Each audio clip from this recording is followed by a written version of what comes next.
Good morning. गावावरून आल्यावर जवळजवळ 2 दिवस लागतात सगळं रिसेट करायला.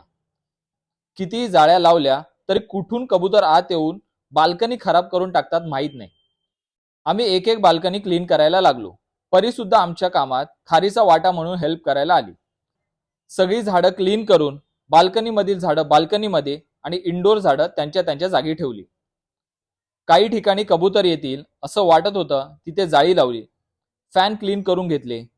कपडे घडी करून कपाटात ठेवले. आज आमच्याकडे आमचा मित्र चेतन आला. तुम्ही याला झी मराठीवरील तुला जपणारा आहे या सिरियल मध्ये विलनचा रोल करताना पाहिलं असेल, पण तो रिअल लाईफ मधला चॉकलेट बॉय आहे. चेतनला आम्ही नायगाव फिश मार्केटमध्ये घेऊन आलो. इथे तुम्ही स्वस्तात मस्त खूप सारे मासे घेऊ शकता. इतकी व्हरायटी पाहून काय घेऊन काय नाही कळत नव्हतं. फायनली आम्ही आमचे फेवरेट बोंबील आणि पापलेट घेतले आणि गाणी गात घरी आलो. गुलाबी साडी आणि लाली लाल लाल दिसते मी बारी माझा फोटो माझा काढ. मी मस्त मासे साफ करून फ्राय करायची तयारी चालू केली. चेतन तोपर्यंत अननस कट करत होता. साधारण 8ला आमचा अजून एक पानसट जोकचा किंग निशांत सुद्धा आला. मी मासे फ्राय करायला लागलो. चेतनला सुद्धा मासे फ्राय करायला दिले.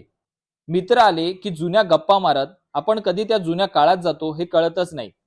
क्वचितच भेटतो, तरी कितीही मनावर ओझं असलं की मित्रांशी बोलून टेन्शनला 4 शिव्या घालून ते ओझं निघून जातं.